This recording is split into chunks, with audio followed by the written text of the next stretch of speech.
के लिए हम उनके सामने कैसे उनका स्वागत करें भैया। वर्चुअल तो यही पॉसिबल है।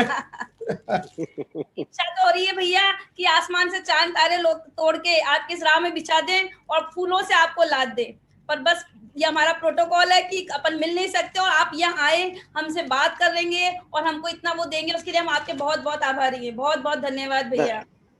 थैंक यू भाभी, इतना शुक्रिया कि काश हम साथ मिल पाते, पर आपने सही कहा कि प्रोटोकॉल आजकल ये है कि आमने सामने नहीं पर जूम पे ही मिल पा रहे हैं लोग। यही सबसे बड़ी कमजोरी है जो मैं समझता हूँ कि काश मैं लोगों को मिल पाता। और आज सबसे बड़ा दुख ये है कि हमें जूम करना पड़ रहा है। अगर कर पाता मैं तो चाहता था कि करोड़ों की हम इवेंट करते, क्योंकि लोगों को की मुस्कुराहट और जो लोगों के मिलने में जो सुकून आता है वो ये जूम वाली मीटिंग में नहीं आ सकता। भैया आज का दिन मुझे पता है पूरे हिंदुस्तान में इस समय तकरीबन लाखों लोग आपको देख रहे हैं भैया लाइव पर। आज का दिन लाखों लोगों की जिंदगी को बदलने वाला है भैया। एंड मैंने जितना आपको पर्सनली समझा है भैया, जितना मैंने आपके बारे में सुना है, जितने आपकी फिलोसॉफी को, स्टार्टिंग में तो मैं जब आपसे पहली बार मिला था भैया मुझे समझ नहीं आता था आप किस फिलोसॉफी पे काम करते हैं। सोच बदलो, खुद को बदलो, दुनिया बदलो, fake it till you make it, कई सारी चीजें मुझे समझ में नहीं आती थी। और आप जब ये सब करते थे तो मुझे लगता था यार मैंने इतने बड़े बड़े सीईओ को देखा है, इतने बड़े बड़े मालिकों को देखा है, वो तो ऐसा कुछ करते नहीं। लेकिन आज मुझे समझ में आता है भैया कि आप जो लोगों के दिलों पे राज कर रहे हो। आज एक आम कंसल्टेंट से लेकर हर लीडर जो आपसे जुड़ा हुआ महसूस करता है भैया, उसका सिर्फ एक ही वो है कि आज आप जो है ना भैया वो करोड़ों लोगों के दिलों के ऊपर राज कर रहे हैं भैया। एंड भैया हम बहुत ब्लेस्ड महसूस करते हैं भैया।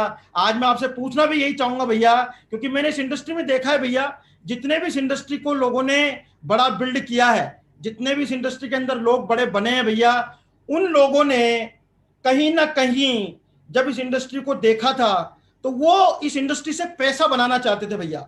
उन्होंने पैसा बनाने के लिए इस इंडस्ट्री को ज्वाइन किया, पैसा बनाने के लिए उन्होंने इस इंडस्ट्री को शुरू किया। एंड जितना मैं आपको जानता हूं भैया, मुझे पता है आप मोदी केयर से 1 रुपया भी नहीं लेते हैं भैया। You are not taking a single penny from the Modi care. एंड उसके बाद भी आप इतना पैशनेटली लोगों के लिए काम करते हैं भैया। तो भैया ये फिलोसॉफी कैसे, मतलब डायरेक्ट सेलिंग इंडस्ट्री पायोनियर है आप पूरे हिंदुस्तान में, आपसे पहले कभी किसी ने भी इसके बारे में सोचा नहीं भैया। एंड आपने सोचा भैया आज से 25 साल पहले। भैया कैसे, आपका फैमिली बैकग्राउंड कैसे आपके दिमाग में आया भैया? जब मैं ट्रैवल कर रहा था विदेश, और काफी कंट्री में ट्रैवल करता हूँ, तो वहां देखा कि आम आदमी की लाइफ में बहुत सुधारण है, खुश हैं। और काफी मैं हिंदुस्तानियों को मिला, मैंने कहा भाई बड़ी बड़ी कंपनियों में, बड़ी बड़ी कंसल्टिंग कंपनियों में कि आप कर क्या रहे हो, क्या करते हो? तो उन्होंने कहा जी हम डायरेक्ट सेलिंग करते हैं। और इतना कि मैं एक बार होटल में बैठा हुआ था तो एक औरत मेरे पास आई कि जी मैं बात करना चाहती हूँ। तो मैंने कहा क्या? तो कहती है जी मेरे को लाइफ चेंजिंग मेरे पास विटामिन है, तो मैं चाहती हूँ कि आप ये विटामिन खाओ। तो मैंने ले आओ। तो अगले दिन आई, एक बोरी भरकर लेकर आई। तो मैंने कहा ये किसकी है? कहती है सर डायरेक्ट सेलिंग कंपनी में मैं काम करती हूँ और ये लाइफ चेंजिंग है और ये $1000 आपको देने पड़ेंगे इसके लिए। मैंने कहा तुम कितना कमाती हो? ठीक है लाख, मैं कहती लाख $2 लाख मैं हर एक साल कमा लेती हूँ। तो मैंने कहा ये तो बड़ा अच्छा धंधा है कि आम आदमी कमा लेता है। तो मैंने काफी रिसर्च करी, लंदन गया, अमेरिका गया, जापान गया, थाईलैंड गया, ऑस्ट्रेलिया गया। मैंने कहा कि यहाँ सब भी देख रहा हूँ कि यहाँ लोगों को तरक्की मिल रही है, तो हिंदुस्तान में हम ये क्यों नहीं ला पाए? तो इसी को देखकर कि हिंदुस्तान में ऐसी कोई चीज नहीं है, लोग मारा मारी कर रहे हैं, कि हम ऐसी चीज ला सकते हैं जिससे हिंदुस्तानियों को फायदा हो, उनकी जिंदगी बदले और इसके साथ हिंदुस्तान बदले। तो ये एक शुरुआत थी 25 साल पहले, एक छोटा सा कदम लिया था हमने। और आज जहां पहुंचा है, जिस मकाम पे हम पहुंचे हैं, इसका आप सबके लिए और हमारे सारी जो मोदी केयर की फैमिली है, अटूट बंधन की जो फैमिली है, उसका बहुत बहुत शुक्रिया और बहुत बहुत नमस्ते कि हम यहाँ नहीं पहुंच पाते उनके बिना। भैया आप इतने काइंड है, हमें पता है आपने पिछले 25 सालों में कितना कुछ किया होगा, कितना कुछ झेला होगा। क्योंकि डायरेक्ट सेलिंग इंडस्ट्री को जितना मैं जानता हूँ, मुझे ही 20 साल हो गए भैया।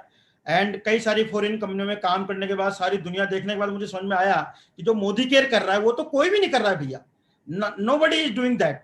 तो ये भैया बहुत ही कमाल है। लेकिन भैया मैं एक क्वेश्चन अभी आपसे करना चाहता हूं भैया, क्योंकि ये पेंडेमिक का टाइम है भैया, बहुत ही टिपिकल टाइम है हिंदुस्तान के लिए। कोरोना की जो स्थिति है उसके बाद से भैया लोग मेंटली बहुत हरेस हैं, इमोशनली लोग बहुत बुरी तरह से टूटे हुए हैं, फाइनेंशियली तो मैं नहीं समझता केवल जो मोदी के एजेंसी है ना भैया, वही घर बैठे पैसा बना रहे हैं इस समय। मुझे नहीं लगता कोई और कोई इस तरह पैसा बना रहा होगा इस समय पर, क्योंकि आपने जो जो प्लेटफॉर्म तैयार किया है, जो डिजिटली उसको एम्पावर किया है, हम घर बैठकर ये सब कर पा रहे हैं भैया। तो भैया ये आपको क्या लगता है मोदी केयर कैसे इस पेंडेमिक के बाद लोगों की जिंदगी में और बड़ा रोल प्ले करने वाला है? क्योंकि जो मैं देख पा रहा हूं भैया, मुझे पता है इसके अलावा कोई ऑप्शन ही नहीं दिख रहा मुझे तो भैया। आपको क्या लगता है भैया? देखिए, पैंडेमिक में सबसे बुरी बात ये हुई है कि हम आमने सामने नहीं मिल पा रहे, क्योंकि आज वो प्रोटोकॉल है। और हिंदुस्तान में नहीं पर सारे वर्ल्ड में लोगों को ये जॉब खो रहे हैं, तकलीफ आ रही है, इमोशनल तो है ही, पर साथ के साथ फाइनेंशियल तकलीफ भी आ रही है। और ये भी सच है कि डायरेक्ट सेलिंग कंपनियां हैं जो इसको बढ़ा सकती हैं। और मोदी केयर में आज करीबन 10 से 15 हजार लोग दिन के जुड़ रहे हैं, क्योंकि वो चाहते हैं कि हमारी जिंदगी बदले। आपने सही कहा कि डायरेक्ट सेलिंग वाले लोग हैं वो घर में बैठे बैठे पैसा कमा रहे हैं और कोई पैसा ही नहीं कमा रहा। yes. और पैंडेमिक के बाद मुझे लगता है, जो आपने क्वेश्चन पूछा मोदी केयर क्या क्या होगा, आई थिंक मोदी केयर और भी आसमान में उड़ेगा, क्योंकि पैंडेमिक के समय में हमने काफी लोगों को, लाखों लोगों की जिंदगी में हम सिक्योरिटी लाए हैं, लाखों की जिंदगी में हम पैसा लाए हैं, और लाखों की जिंदगी में हमने ये दिखाया है कि मोदी के द्वारा जिंदगी स्टेबल हो सकती है। तो इसलिए पैंडेमिक के बाद तो मुझे कोई डर ही नहीं है। सिर्फ ये है कि एक और उम्मीद है कि और तेज रफ्तार से बढ़े, और लोगों को की जिंदगी में हम पैसा लाएं, और लोगों की जिंदगी सिर्फ पैसा नहीं पर सुकून, जो आप कहते हैं सुकून, खुशी, जीने का एक मकसद लेकर आए। और सच्ची में आपने कहा कि ये जो सेकेंड वेव जो आज आई है, इसने सच्ची में लोगों को तोड़ दिया है। और सच्ची में ये हमें बदलना है और इसका सपोर्ट देना है। और ये सिर्फ मोदी केयर और मोदी केयर के कंसल्टेंट जो हमारी फैमिली मेंबर हैं वो कर पाएंगे। बिल्कुल भैया, आप अगर साथ में हैं तो ये जो आशा का दिया है जो आपकी वजह से हम सबके दिलों में जल रहा है, वो इससे भी ज्यादा रोशन होगा, क्योंकि आप हमारे साथ हैं। अभी क्वेश्चन ये है कि मेरा सारा प्यार और जो भी मैं हूं आज, वो सब मोदी केयर के द्वारा हूं। तो ये मेरा पहला बच्चा था, और जब मैंने पहली बिजनेस चालू करी, और मुझे ये नहीं लगता कि मैं आज जब सुबह उठता हूं तो सिर्फ मोदी केयर एक वो देता है, हौसला देता है कि, और खुशी देता है कि देखिए हमारे परिवार इतनी तेज रफ्तार से बढ़ रहे हैं और हम लोगों की जिंदगी में सुकून ला रहे हैं और सुरक्षा ला रहे हैं। तो इसको देखकर हमारी जो मेरी जो चाहत है और मेरी जो लव, वो कहते हैं ना, तेजी से भागने की जो इच्छा है, वो सिर्फ इसी के द्वारा है। बहुत बढ़िया, बहुत बढ़िया भैया। भैया जब हम आत्मनिर्भर परिवार अभियान के बारे में सोच रहे थे भैया, जैसा कि मैंने आपको बताया था टेलीफोन पे भी, कि आप अकेले मेरे को एक एम्बेसडर दिखते हैं इस पूरी इंडस्ट्री में जो पूरी तरीके से आत्मनिर्भर परिवार बनाने के बारे में काम कर रहे हैं। क्योंकि आत्मनिर्भर परिवार की जब हम बात करते हैं तो चारों डायमेंशन की बात करते हैं भैया। एंड आत्मनिर्भर भारत का सपना भैया महात्मा गांधी ने देखा था, उसके बाद बातें तो हर राजनीतिक पार्टियों ने करी, कई सारे इंडस्ट्रियलिस्ट भी इसके बारे में बात करते हैं भैया, लेकिन मुझे नहीं लगता कोई भी इसके ऊपर काम करता है भैया। मतलब जो जिस तरीके से आपने आजादी दी है, जिस तरीके से मोदी केयर ने विंग फैलाए हैं, जिस तरीके से आप लोगों को आजादी बांट रहे हैं, वो तो कोई भी नहीं कर पा रहा है भैया। तो भैया ये जो आज ये आत्मनिर्भर परिवार और ये अटूट बंधन का जो जो जो कॉम्बिनेशन आपने बनाया भैया, ये मेंटल एंड इमोशनल हेल्थ का जो कॉम्बिनेशन आपने बनाया, ये आइडिया आपके दिमाग में कैसे आया भैया? एक आइडिया नहीं था, ये नहीं कि मैंने सोचा कि इसे ऐसे करेंगे। ये तो चलते चलते भगवान की दुआ थी और भगवान के आशीर्वाद से ये ख्याल मेरे दिल में आया। मैंने कहा कि अगर सोच बदल सकते हैं हम, तो खुद को बदल सकते हैं, और खुद को बदल सकते हैं, और हमारे जो लाखों कंसल्टेंट हैं जो जुड़े हुए हैं, अगर सब बदल पाए अपने आप को, धीरे धीरे हिंदुस्तान बदल जाएगा। और ये जो आत्मनिर्भर का मैंने तो सोचा ही नहीं, मैंने कभी ये शब्द सुना ही नहीं था कि आत्मनिर्भर क्या है। मेरे को तो सिर्फ ये मालूम था कि हमें आजादी देनी है। और सब लोग कह रहे हैं जी पैसे की आजादी, तो मैंने कहा पैसे की आजादी में लेकर क्या होगा, कि हम सब कहते हैं कि कल कल खर्च करेंगे, कल काम आएगा, कल काम आएगा, और कल करते करते जिंदगी चली जाती है और बैंक बैलेंस उतना ही रहता है। तो मैं नहीं कह रहा कि आप सारा पैसा अभी खर्च करिए, पर ये जरूर कह रहा हूं कि मोदी केयर और मेरी जो फिलॉसफी है वो है जीने की। मुझे नहीं मालूम कि मैं कितने दिन जीऊंगा, कल जीऊंगा कि नहीं जीऊंगा, पर ये जरूर मालूम है कि आज जी रहा हूं और आज का पल कभी नहीं आने वाला बाप पे। तो आज पूरे दिल से जीजिए, ऐसे जिए कि साहब जिंदगी का ये आखिरी दिन है, ऐसे जीजिए कि साहब मैं जो भी हूं, जैसा भी हूं, मैं सब कुछ करूंगा। और यही है एक मेरा फिलॉसफी, जो आप कह रहे हैं कि आत्मनिर्भर भारत, या आप कह दीजिए अटूट बंधन। क्योंकि अटूट बंधन क्या है? वही है कि जो सेम दिल के लोग हैं वो जुड़ जाएं। और यही एक मोदी केयर का मकसद है, वो है कि हम सब जुड़े रहें, कठिनाई भी साथ गुजारें और खुशियां भी साथ गुजारें। पर सबसे पहले कठिनाई, क्योंकि सबसे दुख में कोई नहीं रहता, सुख में सब रह जाते हैं। ठीक बात है।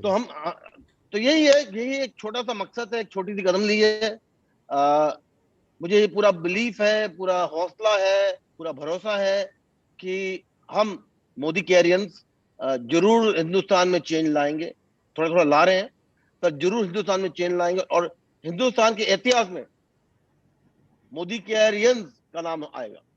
बिल्कुल भैया, बिल्कुल भैया, ऑलरेडी आ रहा है। एंड आपको अंदाजा भी नहीं है भैया, जो हमारे लीडर्स जो स्टोरीज क्रिएट कर रहे हैं फील्ड में, मतलब उन स्टोरीज को जब मैं शेयर करता हूँ हमारे वेडनेसडे सैटरडे की मीटिंग में, तो मैं दंग रह जाता हूँ। मतलब क्या क्या स्टोरीज क्रिएट हो रही है भैया आपकी वजह से। भैया भैया आप मतलब आपको अंदाजा भी नहीं आप क्या कर रहे हैं। हिस्ट्री की एक प्रॉब्लम ये है भैया, जब वो लिखी जा रही होती तो पता नहीं होता हिस्ट्री लिखी जा रही है, लेकिन मुझे पता है आप ये हिस्ट्री लिख रहे हैं, एंड इसको सदियों तक लोग याद रखेंगे। तो कोई व्यक्ति था जिसने आत्मनिर्भर भारत के लिए सही मायने में काम किया, जो कोई पॉलिटिशियन नहीं था, सही मायने में दिल से काम किया। थैंक यू भैया, थैंक यू भैया। एक और चीज में, बहुत शुक्रिया जन भाई। हाँ भैया, एक और चीज में देख रहा हूं भैया आपकी पर्सनैलिटी में। आपकी पर्सनैलिटी कई सारे आयाम है। कई सारे आयाम कैसे हैं कि एक तरफ तो आप भैया लोगों के दिलों में घुस जाते हैं, लोगों के बीच में चले जाते हैं, लोगों के साथ गाने गाते हैं, लोगों के साथ टाइम स्पेयर करते हैं, लोगों के कंधे पे हाथ रखते हैं, लोगों की पीठ थपथपाते हैं। दूसरी तरफ भैया आप इतने बड़े बड़े ऑर्गेनाइजेशन को लीड करते हैं, CACCI के आप अभी प्रेसिडेंट हैं, chamber commerce Asia Pacific global leader हैं आप, और आपके पास मेरे ख्याल से एम्प्लॉइज की भी इतनी बड़ी लिस्ट है। नंबर्स तो मुझे पता नहीं, लेकिन I know you have the thousand and thousands of employees. तो भैया मतलब कैसे, मतलब एक तो एक पर्सनैलिटी का रूप तो ये है कि लोगों को आपसे मिलने के लिए एक अपॉइंटमेंट लेना पड़ेगा, कार्ड भेजना पड़ेगा, आपसे मिलने के अपॉइंटमेंट लेने के लिए मेरे ख्याल से 3-3 महीने लग जाते होंगे लोगों को। और दूसरी तो भैया आप लोगों के दिलों से ऐसे जुड़े हैं कि मेरे सिर्फ एक मैसेज के ऊपर आप भैया आप आ गए भैया। वी फील सो ब्लेस्ड कि हम किन हाथों में, मतलब तो ये भैया ये मतलब ये डिफरेंट डायमेंशन कैसे मेंटेन करते हैं आप? मैंने ज्यादातर लोगों को देखा वो एक ही ट्रैक पर चलते हैं। एक है, जैसे अगर आप देखिए कि इंसान कपड़ा पहनता है, तो कपड़े से तो दिखाई देता है कि आदमी कैसा है, पर अंदर झांक नहीं कर सकते जब तक आप करीब ना हो। तो जब आप डायमेंशन की बात कर रहे हो, जो बेसिक डायमेंशन है मेरा जीने का, जो बेसिक डायमेंशन है वो लोगों के लिए रहना, लोगों के लिए जीना, चाहे वो मोदी के कंसल्टेंट हो, चाहे वो हमारे एम्प्लॉयज हो, समीर मोदी फैमिली हो, उन सबके लिए जीना। यही एक मुझे एक हौसला देता है, यही मुझे एक एनर्जी देता है आगे चलने के लिए। CACCI का प्रेसिडेंट, इंटरनेशनल पर्सनालिटी, ये तो एक रूप है जिसका सपोर्ट हमारे कंसल्टेंट और मेरी लार्जर समीर फैमिली है। इसको मिलाकर जो सपोर्ट है वही मुझे एक हौसला देता है ये करने के लिए। तो बेसिक जो इंसान है, जो कहते हैं नंगा इंसान जो है, वो ये है, वो मैं हूं कि मैं लोगों के करीब होना चाहता हूं और लोगों का प्यार ही मुझे आगे बढ़ाता है। आपकी जो पर्सनैलिटी में जो ट्रांसपेरेंसी है ना भैया, वो मैंने आज तक किसी लीडर में नहीं देखी। मतलब दैट इज अनबिलीवेबल, अनइमेजिनेबल, कोई उसके बारे में सोच भी नहीं सकता। तो भैया कमाल है, मतलब आपका तो ये सब सारी चीजें देखकर लगता है ना कि हम अगर आपका 1% भी अगर ग्रहण कर पाए ना भैया, तो शायद हम कुछ कंट्रीब्यूट कर पाएंगे भैया। भैया 10 साल पहले वाला जो मोदी केयर वो मैंने नहीं देखा भैया। एक्चुअली में आप लोगों ने जो पिछले 25 सालों में देखा, मैं तो पिछले 5-7 सालों से आपको देखा, आपकी वापस री एंट्री मैंने देखी है। तो भैया 10 साल पहले वाला मोदी केयर और आज का जो मोदी केयर है भैया, इसमें क्या क्या डिफरेंस आपको दिख रहा है अभी भैया?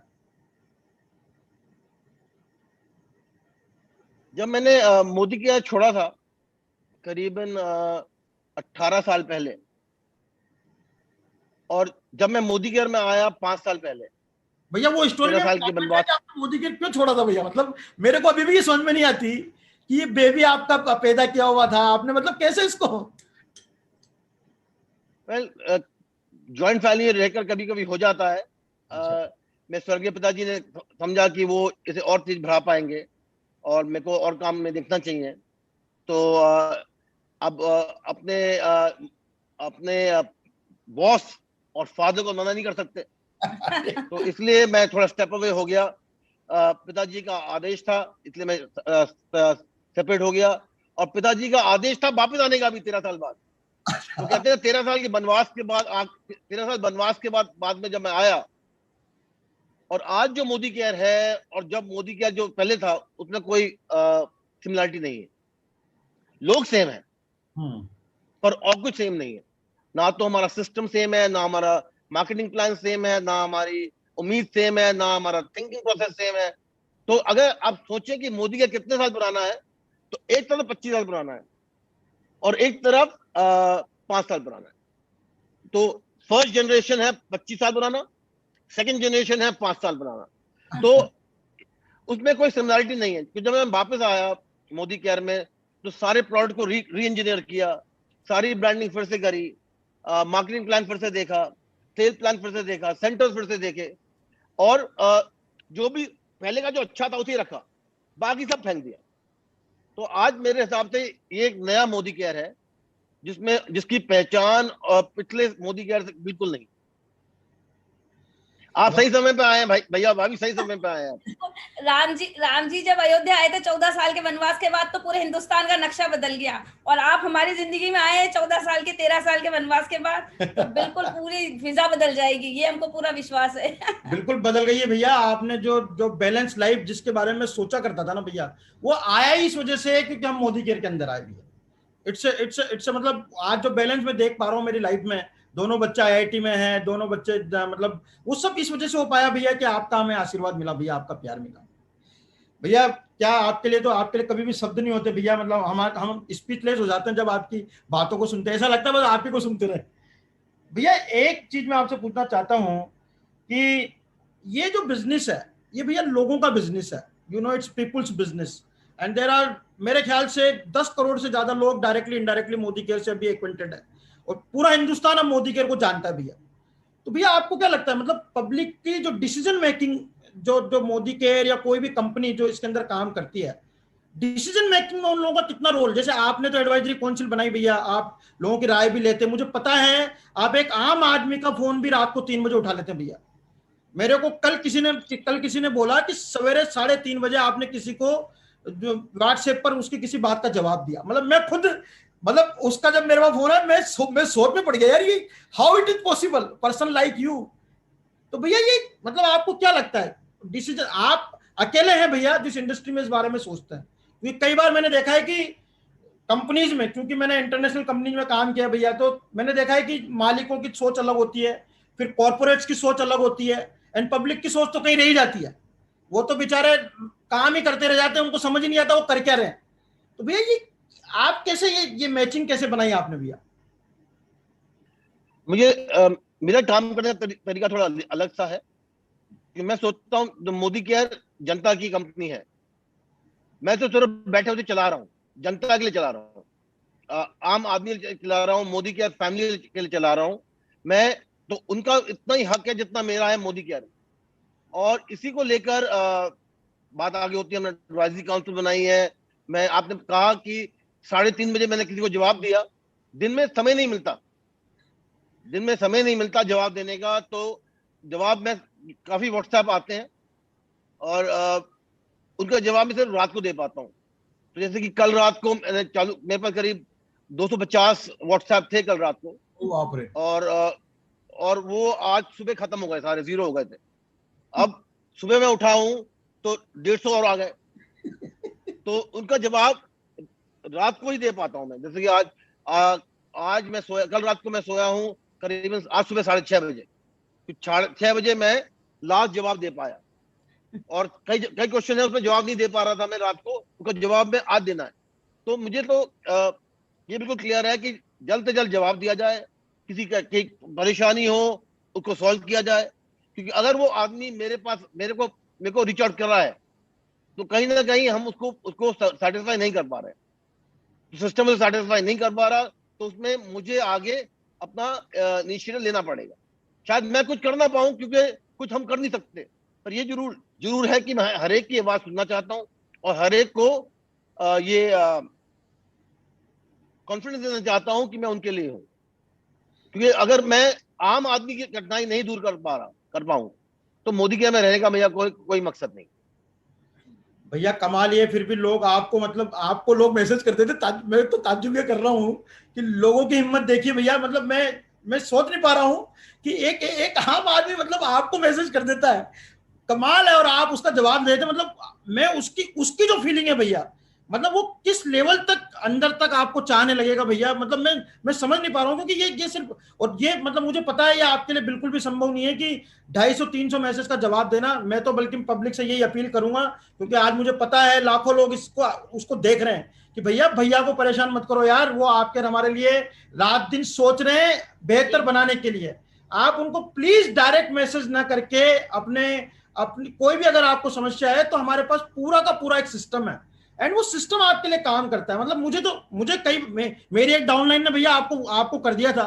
उसका वापस जब मेरे पास रिप्लाई आया, मैंने उसको डांटा। मैंने कहा यार तुम कमाल करते हो, तुमने उनको क्यों मैसेज कर दिया। मतलब मैं पर्सनली ये फील करता हूँ भैया कि लोगों को, लेकिन आप कितने बड़े दिल के हैं भैया कि आप फिर भी उनकी हर बात का जवाब देते हैं भैया। कमाल ही है भैया। भैया एक भैया तो आपने कहा, हाँ पहले आप क्वेश्चन पूछने से पहले मैं इसका जवाब देना चाहता हूं थोड़ा। क्योंकि अगर इंसान को लगे, ये मालूम है कि वो ऊपर वाले के पास, सबसे जो ऊपर कंपनी में बैठा है, उसको रीच कर पाए, तो उसको कॉन्फिडेंस आ जाती है कि कहीं मैं अटक जाऊं तो मेरे पास एक सोल्यूशन जरूर मिल सकती है। यस। चाहे वो इंसान, चाहे समीर मोदी दे ना पाए वो सोल्यूशन, पर मेरी बात जरूर सुन ले। तो इसलिए मैं किसी को नो नहीं करता हूँ रीच आउट करने के लिए। तो ये है कि कई बार लोग 3-3 बजे सुबह फोन कर देते हैं, तो मैं 3 बजे मेरे पास आपके कहते हैं कि मुझे अभी रिप्लाई चाहिए, तो अभी तो मेरे पास रिप्लाई है नहीं। क्योंकि अगर आपको करना है तो दिन में करिए। पर यह है कि यस, मैं सबके फोन नहीं उठा पाता हूँ, पर मैसेज मेरी आशा है, या मेरी कोशिश है कि सबकी मैसेजेस को रिप्लाई करना और सबकी मैसेजेस को सोल्यूशन देना। तो अच्छा है लोग करते हैं। लोगों को ये तो मालूम होना चाहिए कि मैं समीर मोदी के पास पहुंच पाऊंगा, क्योंकि समीर मोदी का नंबर सबके पास है, और कंपनी के मालिकों या जनरल मैनेजर के नंबर लोगों के पास नहीं है। और मैं इंकरेज करता हूं लोगों को कि मेरा नंबर रखिए। वो कहते हैं ना, phone a friend, Amitabh Bachchan ji Crorepati, life phone a line, friend, life line. Life line phone a friend. That is the whole concept, वही ये कॉन्सेप्ट है। कमाल है भैया। बिल्कुल बिल्कुल भैया, बहुत बहुत सारी चीजें आपसे हम सीखते हैं। आपकी रेस्पॉन्सिबिलिटी, लोगों के बारे में सोचना, ये हम आपसे जरूर सीखेंगे, और पंक्चुअल होना आपकी तरह वो जरूर हम फॉलो करेंगे। भैया एक क्वेश्चन मैं पूछना चाहूंगी आपसे कि आप 2025 में इस डायरेक्ट सेलिंग इंडस्ट्री और मोदी केयर को कहाँ देखते हैं? भाई ये तो आपने बड़ा बड़ा कठिन क्वेश्चन पूछ लिया मुझसे कि 2025 में मैं मोदी केयर को कहाँ देखता हूँ। पर मैं कोशिश करूंगा कि ये क्वेश्चन की आंसर करने की गुजारिश की, अगर मैं इसका पूरा आंसर नहीं दे पाऊं। 2025 में मोदी केयर को मैं देखता हूं कि हिंदुस्तान में सबसे फोरफ्रंट कंपनी है जो आजादी दे रही है। यस। सबसे फोरफ्रंट है कि लोगों की जिंदगी बदल रहे हैं। ये नहीं कि और कंपनियां खराब हैं। हिंदुस्तान में अगर 1000 भी और डायरेक्ट सेलिंग कंपनी आ जाए वो भी कम होंगी, पर यह है कि जो मोदी केयर से जुड़ा हुआ है वो सक्सेस पाए, हम इंटरनेशनल बन जाएंगे। हमारे पास आज 50 लाख लोग जुड़े हुए हैं, वो करीबन 500 लाख लोग हो जाएंगे। पर ये जरूर है कि जब लोग कहेंगे कि आजादी चाहिए, खुशियां चाहिए, तो 2025 में हर एक बच्चा ये कहेगा कि मोदी केयर से जुड़ना अच्छा है, क्योंकि मोदी केयर हमें मोदी केयर हमें वो दे सकता है, तरक्की दे सकता है, जिंदगी बदल सकता है। तो 2025 एक सिंबोलिज्म है कि Yes. इंटरनेशनल कंपनी होना, लोगों की जिंदगी में ज्यादा से ज्यादा लोगों की जिंदगी बदलना, लोगों की जिंदगी में खुशियां लाना, पैसा लाना, रोकड़ा लाना, जो आप कहते हैं। और ये जरूर है कि एक सिस्टम बन जाएगा जहां पर लोग ऑटोमेटिकली कहेंगे, जैसे वो कहते हैं फेडेक्स, DHL, लोग वैसे कहेंगे अगर कुछ करना है, डायरेक्ट सेलिंग में होना है तो कहेंगे मोदी क्या। Yes. क्या बात। ये तो हो ही गया। ये तो होने वाला है भैया, होने वाला है। पूरे पूरे एंटायर एंटायर जो पूरा जो जो सिस्टम आपने बनाया ना भैया, वो सिस्टम बहुत बड़ा रिवॉल्यूशन लाएगा भैया। मैं बहुत एक्साइटेड हूँ भैया। Entire entire entire nation is very very excited for this भैया। एक चीज जो है ना, एक मोदी केयर फाउंडेशन, मैं इसके बारे में कई बार मैंने सुना है, कई बार पढ़ा है। आपने HIV एड्स के लोगों के लिए बहुत काम किया। इस समय कोविड के टाइम पर आपने जितना काम किया, मैंने किसी और उद्योगपति को नहीं देखा फील्ड में जाकर इस तरह काम करते हुए। आपने खाने के पैकेट्स बांटे, आपने कई सारे अरेंजमेंट्स किए, आपने कई मतलब कितने कितने डिफरेंट डायमेंशन में आपने इस पे काम किया। तो ये भैया मोदी केयर फाउंडेशन क्या मतलब, ये क्या चीज है, कैसे आप इसको देखते हैं भैया? तो मोदी के फाउंडेशन हमने चालू करी थी हिंदुस्तान में चेंज लाने के लिए। और मेरे ग्रैंडफादर का ये मकसद था, एक वो की थॉट थी कि जिस जिस देश में आप से पैसा बनाते हो, उसी देश में आपको वापस डालना चाहिए। कि जमीन से पैसा बनाते हो, जमीन में डालना चाहिए। तो उन्होंने कॉलेज खोले, मंदिर खोले, स्कूल खोले। तो जब मैंने देखा कि साहब मैं क्या कर सकता हूँ हिंदुस्तान में चेंज लाने के लिए, उस समय सबसे बड़ी प्रॉब्लम थी HIV एड्स। तो कोई बात नहीं कर रहा था, लोगों की जिंदगी जा रही थी।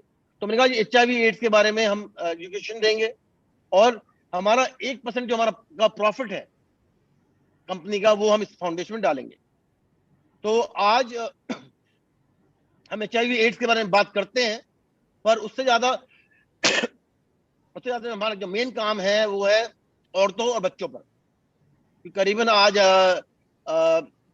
12,000 बच्चे हम पढ़ा रहे हैं, और लाखों औरतों को हम ऑल्टरनेट इनकम के बारे में सिखा रहे हैं, उनकी हेल्थ के बारे में बता रहे हैं। जैसे अभी इस कोविड में हमने वैक्सीनेशन कैंप्स करे हैं, जिसमें हजारों लोग आए हैं करने के लिए। HIV पॉलिसी तो हम कर ही रहे हैं, लोगों की कंपनियों के लिए सोशल पॉलिसी कर रहे हैं। तो जब प्रधानमंत्री जी ने कहा था कि आपको एक परसेंटेज देना है सोशल कॉज के लिए, हम तो इसमें कब से लगे हुए हैं। तो अगर हमको तो इसमें जुड़ने की कोई वही नहीं थी कि साहब हमें पैसा देना है, पर आज बच्चों पे और महिलाओं पे हम बहुत जोर से काम कर रहे हैं, क्योंकि ये दो चीज हैं, बच्चे और महिलाएं हैं, जो हिंदुस्तान को बदलेंगे।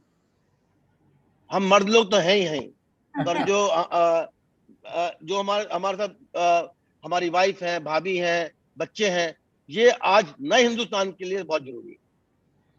आप जितना महिला सशक्तिकरण पे काम करते हैं ना भैया, मैंने किसी और को नहीं देखा जितना आप उनको एनकरेज करते हैं। और मोदी केयर में भी आज जो पूरा एंटायर मोदी केयर में देखता हूँ, या पूरा पूरा हिंदुस्तान देख रहा है, तो आपने इतनी इतनी लेडीज को एम्पावर किया है भैया, बहुत ये कमाल है। मतलब ये भी एक अलग डायमेंशन है। इसी से रिलेटेड एक क्वेश्चन मेरे दिमाग में आया भैया अभी, कि आपकी तो कई सारी कंपनीज हैं, there are lot of companies, बड़ी लंबी लिस्ट है। मतलब मैं अभी यहाँ लूंगा तो इंटरव्यू उसी में खत्म हो जाएगा। फिर ये आपने फाउंडेशन मोदी केयर के नाम से क्यों रखा भैया? क्योंकि ये फाउंडेशन मोदी केयर के लिए ही है। मोदी केयर का ये हम और फाउंडेशन है हमारी जिसमें हम काम करते हैं, पर मोदी केयर के क्यों, मोदी केयर जनता के लिए है, इसलिए मोदी केयर फाउंडेशन जनता के लिए काम करने के लिए रखी। और इसमें एक क्लैरिटी बिल्कुल थी कि हम अपना प्रॉफिट जो है इसमें देंगे।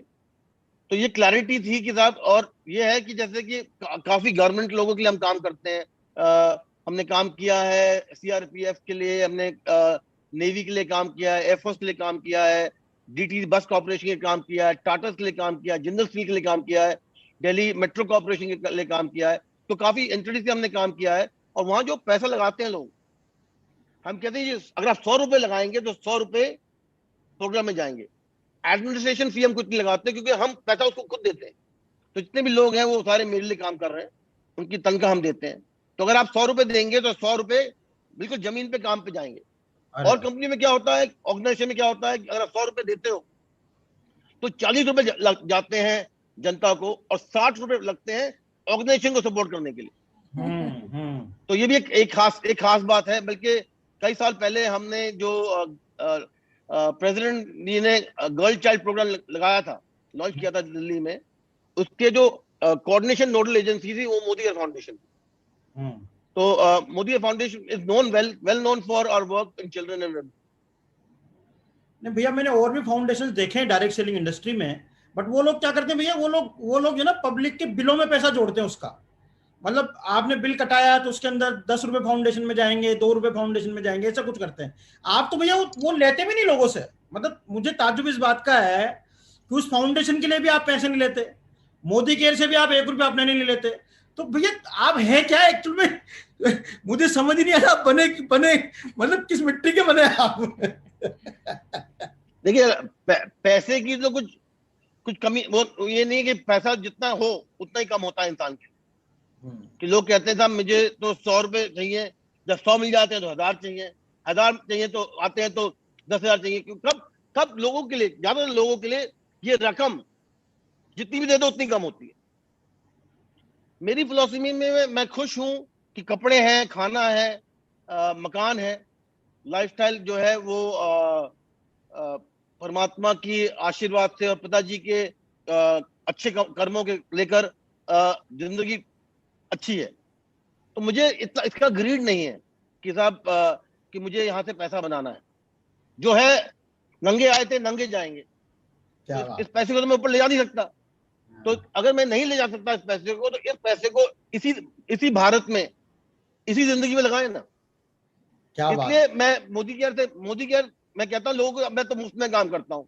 अब आप और कंपनी को देखिए, उनकी बैलेंस शीट देखिए, डायरेक्ट सेलिंग कंपनी को देखिए, उनकी बैलेंस शीट देखिए, सीईओ 10 करोड़ ले रहा है, 30 करोड़ ले रहा है, 50 करोड़ ले रहा है। तो वो तो क्या बात है, हम पैसा बना रहे हैं, हम पैसा लगाएंगे। समीर मोदी तो एक वो है, एक मसैया है लोगों के लिए, कि लोगों की जिंदगी बदलने के लिए। अगर मैं भी सारा पैसा लेने लगूं मोदी केयर से, तो ये कहाँ जाएगा? क्या बात है भैया, क्या बात है, कमाल है भैया, कमाल है। आपकी इन सब बातों से आज एक सोच जरूर हमारी बदल गई कि पहले हम सोचते थे कि हमने किसी को पैसा दान दिया है, किसी को दिया, पर आज समझ में आ गया कि किसी को कुछ दिया नहीं है, जो यहाँ का था वो वापस दिया है उसी को। हमने कोई एहसान नहीं किया किसी पे। थैंक यू भैया। थैंक यू भैया, कमाल। आपके सोच ने तो मतलब आपके बारे में बहुत सारी, मुझे आज भी याद है भैया, जब पहली बार आप यहाँ पर आए थे, आपने मेरे को एक डायलॉग बोला था कि जितेंद्र भैया रात को सोते टाइम तकिया आपको ये कहना चाहिए, तू अच्छा आदमी, तू सो जा यार। आज मेरे को बात समझ में आती, उस दिन तो मेरे को समझ में नहीं आई थी, आज मेरे को ये बात समझ में आती भैया। ये भी एक अलग फिलोसॉफी का आपका एक एंगल है भैया, कमाल ही है भैया। एक चीज भैया मैंने जो देखी है भैया, मोदी केयर में आने के बाद आपने मोदी केयर में कोड ऑफ एथिक्स बनाया भैया। मैं कई सारी कंपनीज को जानता हूं जिनके पास आज भी कोड ऑफ एथिक्स नहीं है, और आपको पता है इस इंडस्ट्री में there are lot of manipulation, there are lot of things. और आपने आने के बाद जो चीजें आपने मोदी केयर में की है, और जिस तरीके से आप उन रूल्स के ऊपर काम करते हैं, उन चीजों को आप फॉलो करते हैं भैया, तो ये भैया मतलब आप क्या सोचते हैं इसके बारे में? आपको क्या लगता है 10-20 साल बाद हम इन रूल्स को फॉलो करते हुए, क्योंकि मैंने देखा है कंपनी इतना मैनिपुलेट करती है भैया, मैं मतलब इस इंडस्ट्री को खराब करने वाली भी बहुत सारी कंपनियां हैं। आप इसको कैसे देखते हैं भैया? नहीं, आपने सही कहा कि काफी लोग जो हैं वो, उनका कोड ऑफ एथिक्स नहीं है। काफी लोग हैं जो कोड ऑफ एथिक्स को बिलीव ही नहीं करते पर हैं। काफी लोग जो कोड ऑफ एथिक्स को मैनिपुलेट करते हैं। मेरी खुशनसीबी है कि मेरी जो टीम है, मोदी जी की टीम, उनका जो सोच है वो मेरा जैसा ही है। और चाहे आज हो चाहे कल हो, शायद कल कोड ऑफ एथिक्स बदल जाए और कुछ नया आ जाए, डिपेंडिंग की इंडस्ट्री में क्या है, पर बेसिक जो है कोड ऑफ एथिक्स वही रहने वाले हैं। मुझे लोग आते हैं, मुझे कहते हैं, दो चीज का मैं बताऊंगा। आपने पहले कहा कि आपको मेरी फिलॉसफी का पता नहीं चला पहले, कि जी जब तकिए पे सिर रखते हो तो खुश होना चाहिए। फिलॉसफी ये है कि मेरी ये फिलॉसफी है कि जब मैं तकिए पे सिर रखूं तो क्लियर हार्ट के साथ रखनी चाहिए कि आज मेरा दिन ठीक गया, मैंने किसी के साथ कोई नुकसान नहीं किया, किसी से कोई गलत नहीं किया, और अगर किया, ये है कि मैं भी इंसान हूं, तो माफी आज मांग ली। जब तक माफी नहीं मांगूंगा मैं सो नहीं पाऊंगा। क्या बात। तो एक तो ये है कोड ऑफ एथिक्स का एक बड़ा वो है कि बड़ी क्लियर हूं मैं। लोग मेरे पास आते हैं, कहते हैं साहब कि हमारे लिए ये कर दीजिए, किसी और को नहीं मालूम पड़ेगा। आप तो जानते हैं हम बड़े लीडर हैं, जैसे आप और भाभी, कि आप मेरे पास आए और आपने कहा जी सुबीर भैया आप ये कर दीजिए, मुझे ये एक अलाउंस दे दीजिए मुझे, पर आप, ये तो आपके और मेरे बीच में है, किसी और को तो पता नहीं चलने वाला। तो उनके दो जवाब हैं, उनके लिए दो चीज मैं कहता हूँ। एक है कि अगर मैं आपके लिए करूंगा सबके लिए करूंगा, मैं तो नहीं करूंगा। दूसरा, आप कहते हैं कि किसी और को मालूम नहीं पड़ेगा, पर मुझे तो मालूम पड़ गया, सही बात है, Yes. बिल्कुल तो मैं I am already third person. तो अगर बिल्कुल। मुझे मालूम पड़ गया तो आदमी सबको मालूम पड़ने वाला है, तो छुपाने की क्या बात है। और इसी फिलॉसफी से लेकर मुझे सारी चीजें याद नहीं रहती, और मैं याद रखना नहीं चाहता, क्योंकि अगर इंसान झूठ ना बोले और अगर इंसान अपने दिल का साफ हो, और इंसान अगर अपने कोड को नहीं वायलेट करे, अपना कोड, मेरा जो खुद का कोड है, तो जो भी आप कहो वो ठीक है, जो गलत है वो गलत है। वो मैनिपुलेशन नहीं आती मुझे कि साहब आपको मैंने ये कहा, इनको वो कहा, उनको वो कहा। अरे भैया लाखों लोग हैं, कैसे कैसे मैनेज करेगा इंसान? उसके लिए कंप्यूटर रखना पड़ेगा साथ में। साहब मैंने जितेंद्र भाई को ये कहा, आवा जी को ये कहा, मनोज जी को ये कहा, तो अब इसको कैसे मना कर रखें? जब झूठी ना बोलो, मैनिपुलेशन ही ना करो, अपने कोड ऑफ एथिक्स तो बिल्कुल क्लियर है, अपनी जिंदगी के मकसद बिल्कुल क्लियर है, तो याद ही रखने की जरूरत ही नहीं है। बिल्कुल सही भैया, बात है सही भैया। बात है। और हमको तो इन सब बातों से ये बात समझ में आई है कि आप पहले अपने सिद्धांत बनाते हैं, आप अपनी लाइफ में एकदम क्रिस्टल क्लियर हैं, फिर उन प्रिंसिपल्स को आप फॉलो करते हैं। ये नहीं कि जब परिस्थिति आती है तब आप अपने प्रिंसिपल बनाते हैं और फिर उस पर नया कुछ एक्शन लेना है। ये बहुत अच्छी बात है भैया आपकी। प्रिंसिपल बेस्ड ये लाइफ है जो। कि भाभी, ये है कि प्रिंसिपल जिंदगी में बदलने हैं, क्योंकि कोई स्ट्रैटेजी नहीं रहता। मोदी केयर ने मुझे बहुत चीज सिखाई है, दुख भी सिखाया है, सुख भी सिखाया है। तो कहते हैं आंदोलन अपने लोगों ने किया, उसको भी सहा है। गलत बातें भी सही हैं, अच्छी बातें भी सही हैं, पर सबसे बड़ी बात जो वो है कि अपने आप पे अटल रहना चाहिए। और ये है कि पहले जो जैसे आपने कहा सोच बदलो, खुद को बदलो, दुनिया बदलो।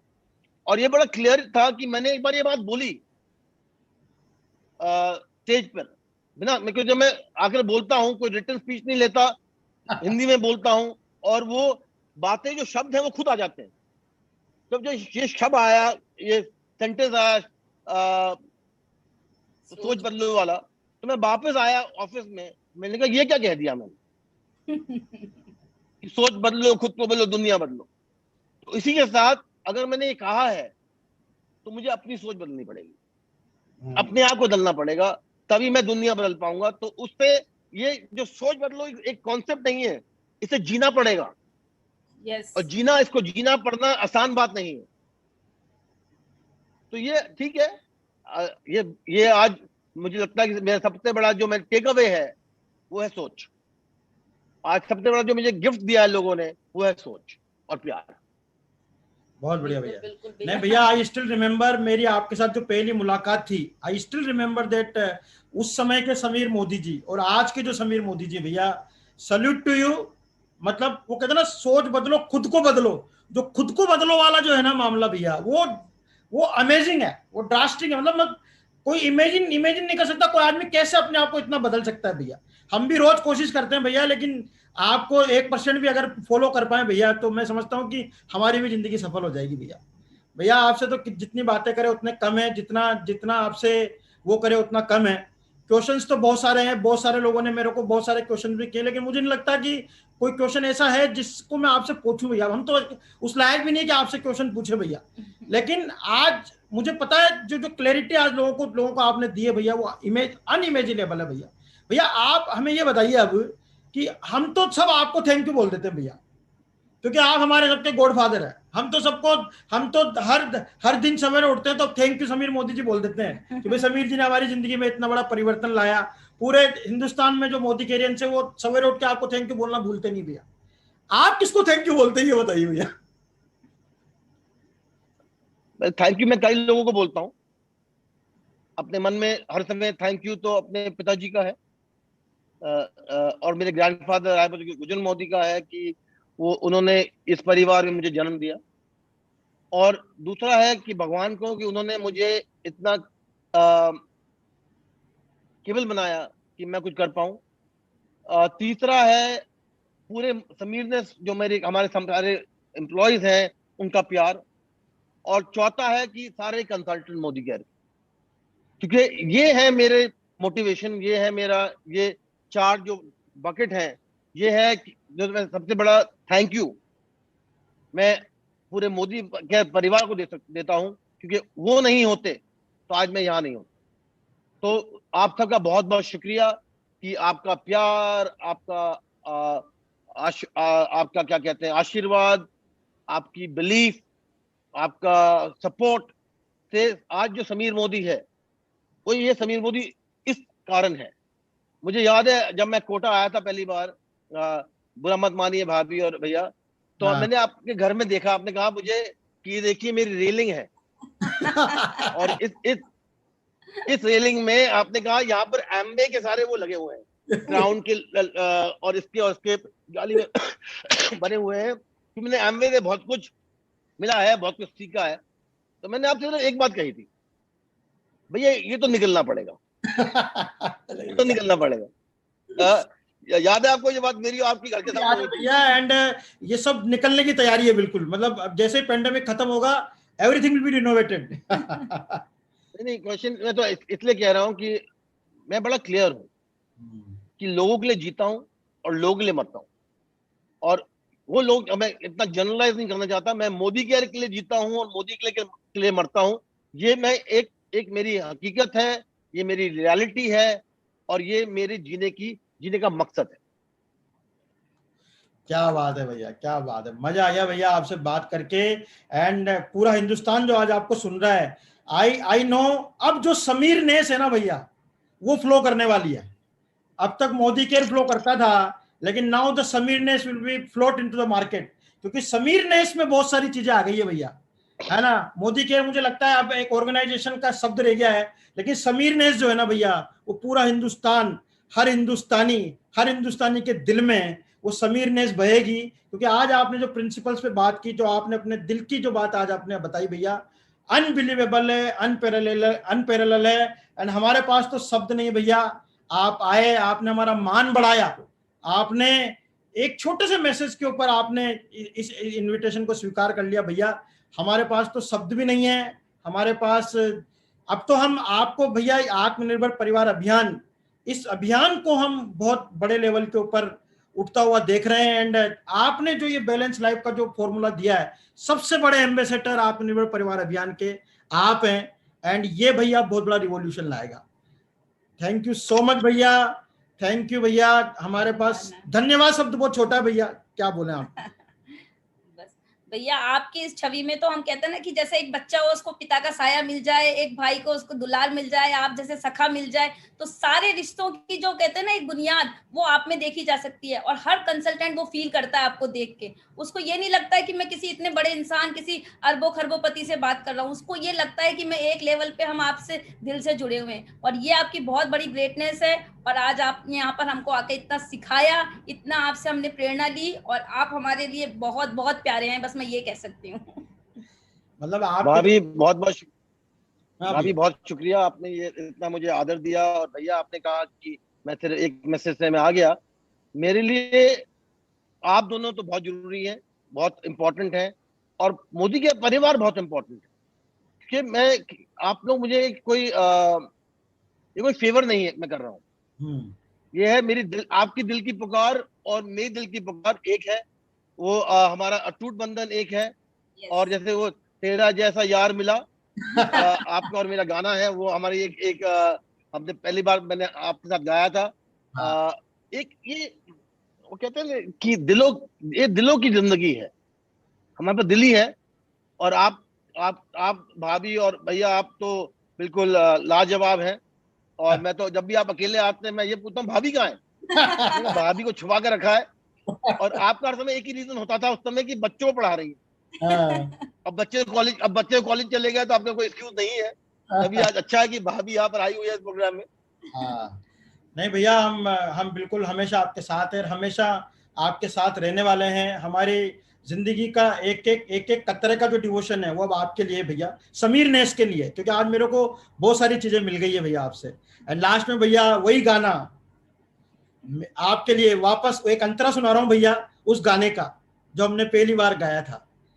ओ मेरी जिंदगी सवारी, मुझको गले लगा के बिठा दिया पलंग पे, मुझे फर्श से उठा के, यारा तेरी यारी को मैंने तो खुदा माना, याद प्यार करेगी दुनिया, तेरा मेरा अफसाना। Thank you so much thank भैया। यू भैया। एक गाना आपके मुंह से सुनना चाहेंगे हम भैया। वहाँ भी मैंने वो गाना ही निकाल रहा था। हाँ बिल्कुल। भैया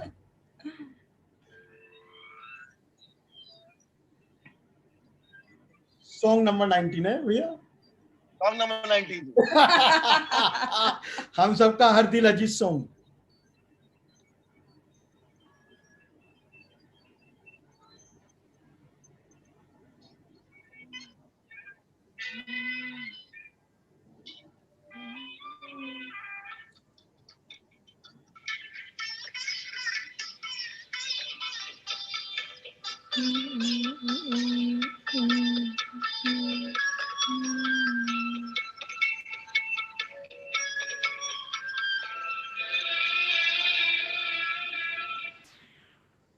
हमें तुमसे प्यार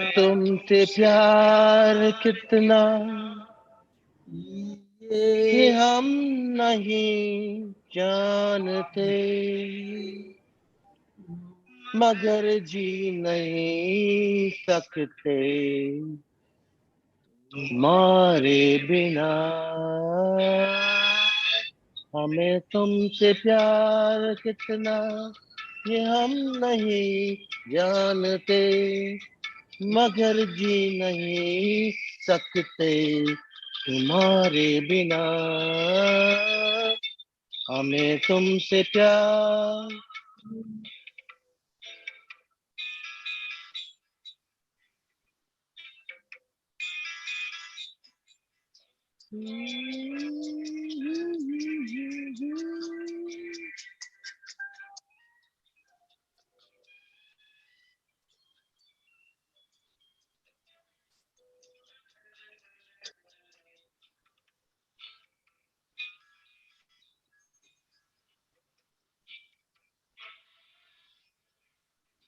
सुना गम जुदाई का उठाते हैं लोग, जाने जिंदगी कैसे बिताते हैं लोग।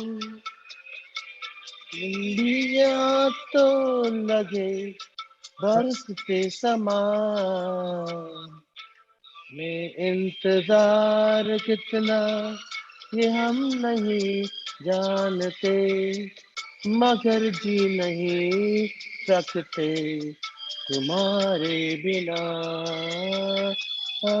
हमें तुमसे प्यार। ये अगली लाइन है भैया आपके लिए और सारे कंसल्टेंट के लिए, मोदी केयर फैमिली के लिए, समीर फैमिली के जैसे आप कहते हैं। हाँ बिल्कुल। ये मेरी फेवरेट लाइन है पूरे गाने में। हाँ बिल्कुल भैया।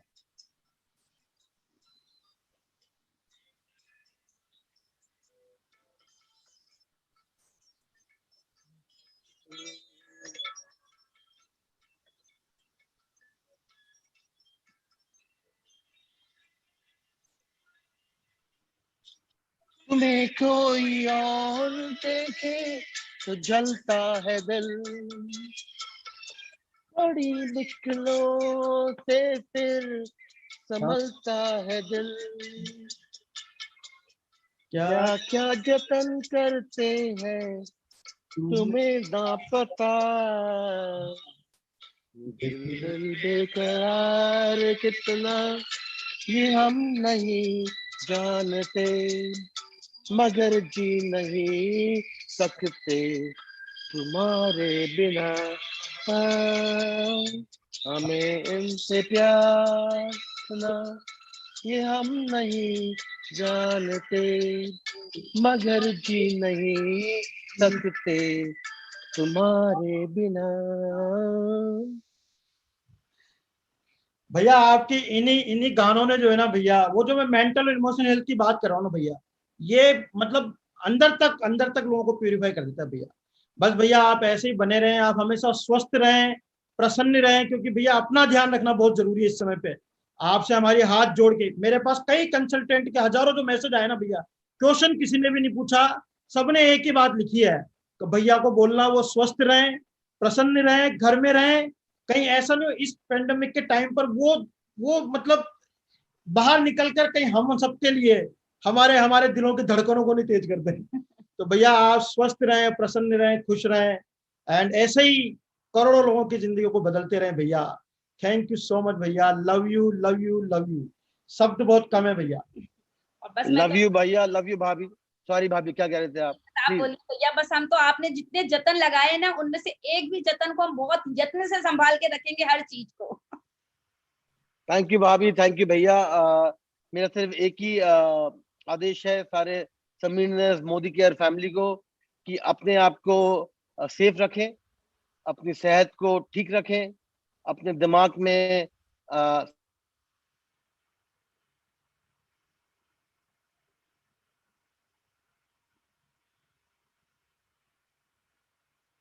मालूम है, और जिसको नहीं मालूम मैं दे सकता हूँ 9810000123।